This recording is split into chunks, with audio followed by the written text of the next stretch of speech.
Good morning. Hi, it's Pam Neighbors again. I'm here to join you with my coffee today because this is the time that I have all these thoughts on my mind. We've shared a couple of different topics. We've talked about several different things, and a lot of what we hear in the forums, there's comments are being made on quite a few of them, and it's about training. How do I find a trainer? Some of us have had bad experiences. You know, even someone like myself, I'm a believer in training, and I still worry about finding bad training because we put money out, we take time off from our business, we travel. We want to make sure that we get what we're paying for and that we get what we're going after. So as I'm listening to some of the comments that I see on the forums, a lot of it has to do with how to find a good trainer. So let's just talk about that.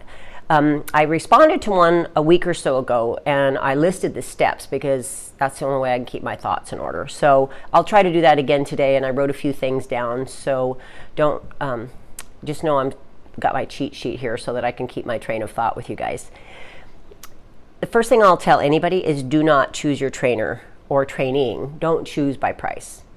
I don't think that we can put a number on good education. You know, when you're going to college, it's not about the price. It's about, do they have the education that you want? Are you going to learn what you want to learn? Are you going to get a good, well-rounded education from somebody who knows what they're talking about and kicks out people that do well in their field? You know, you want to be successful. So I tell you strongly, don't judge just on price. If you need to save for a few months, then save your money. You know, take a look at those numbers. They are important. Budget is important. I'm not saying it's not, but don't ask the question of price first. The second thing, and I think this is really probably my most important one, is talk to your educator.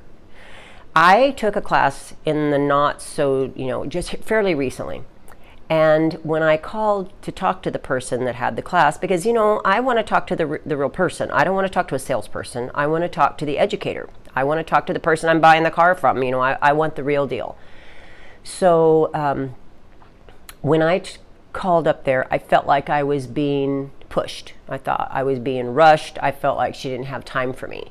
And my question to you is, if you talk to an educator and they don't have time for you on the phone, do you really think they're going to have time for you in class?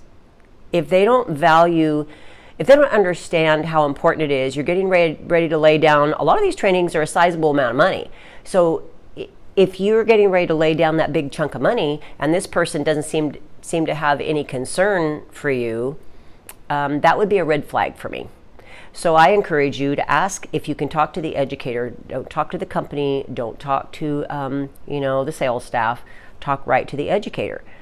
It's right there. You're going to find out if that person really does have your best interests at heart. One of the other things is, and I hear this one a lot on the forums, is about ongoing support. I think as a trainer, I tell everybody, you bet we offer ongoing support. But I've been told that too. So I do know what it's like to be told that, yes, we'll have ongoing support for you. You can call us anytime you need us, ask us questions. And I called once and I was told, well, on the second phone call, I was told that they would start charging me. I'm like, wow, that's a fine howdy-do. That's not what I was told when I was talking to you and you still didn't have my money. You told me you'd be with me there, through the battle, and you weren't. So that's where some of your referrals are going to come in. And talk to other people maybe that have taken that class if you get the opportunity to. Are these people really going to follow through with you? Do they have a means of ongoing support? Do they have a group, or do they have mailings, or do they have a time that you can call? Do they have limits? Make sure that you get that very firmly squared away. I would encourage you to, and I think that's my notes on the back here, I would strongly encourage you to get the what support they offer and their course description in writing. Because I've heard too many girls come to me, have gone to trainings, they didn't get anywhere near what they were promised, and they have no legal recourse whatsoever because it's not in writing. Now, I mean, there may be a topic here or there that gets missed. I mean, things happen. In defensive trainers, we have a lot going on in a class. But you need to know that the subject matter in that course is what you need.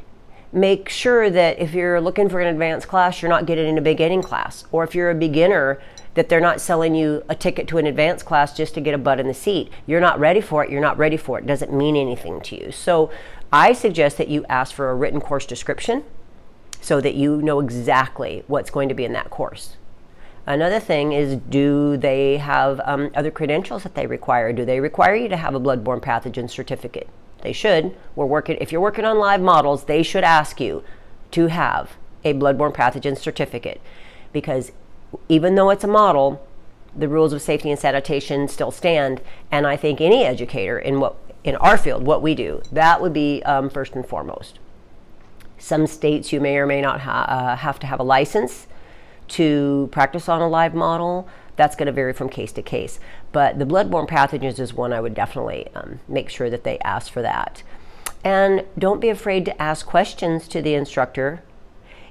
If there's something in particular, example, in S&P, I was looking at a training recently. I wanted to learn a little bit more about the beard thing, and they said, yes, we'll address that. So I got a little bit on that. I didn't get very much, but if you don't ask, then you're not going to know. And so make sure that you spell it out clearly what your needs are. Going back to, I think one of the ones that gets me the most is, just because someone has a presence on social media does not mean that they're successful. There's a lot of people have a lot of time on their hands to spend on social media. And my question is, when are you working? Is your business successful? My business, I'm so dang busy, I hardly get anything out on social media. This is really a struggle for me. It has to be in part of my time management plan.